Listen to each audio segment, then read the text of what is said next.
ভ্রাতা, বধূমাতা, কুটির থেকে এত দূরে আসার কি কারণ?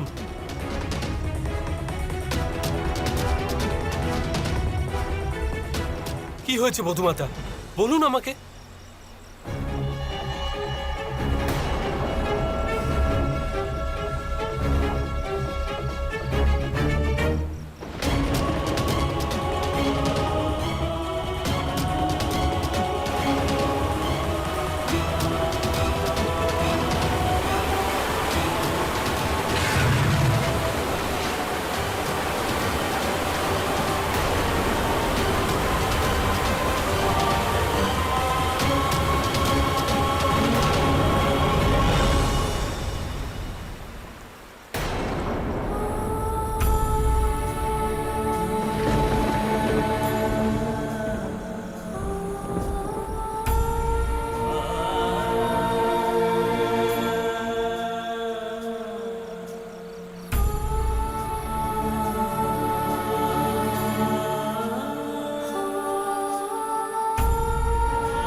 শেষ ভালো যার, তার সব ভালো।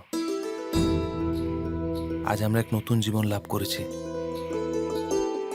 যা ঘটেছে তার থেকে শিক্ষা নিয়ে আমাদের ভবিষ্যতে আরো সতর্ক থাকতে হবে। আমরা আমাদের কুটিরটাও রক্ষা করতে পারলাম না ভ্রাতা। মুহূর্তের মধ্যে আমাদের সমস্ত শ্রম ব্যর্থ হয়ে গেল। প্রকৃতির সামনে আমরা কতটা অসহায়। লক্ষণ, এ প্রকৃতি নয়, আমাদের মতো মনুষ্যদের দোষ। প্রকৃতি তো সর্বদাই আমাদের সংকেত দিতে থাকে, কিন্তু আমরাই সেই সব সতর্কীকরণ উপেক্ষা করে থাকি অথবা বুঝতে পারি না। কোন সংকেতের কথা বলছেন?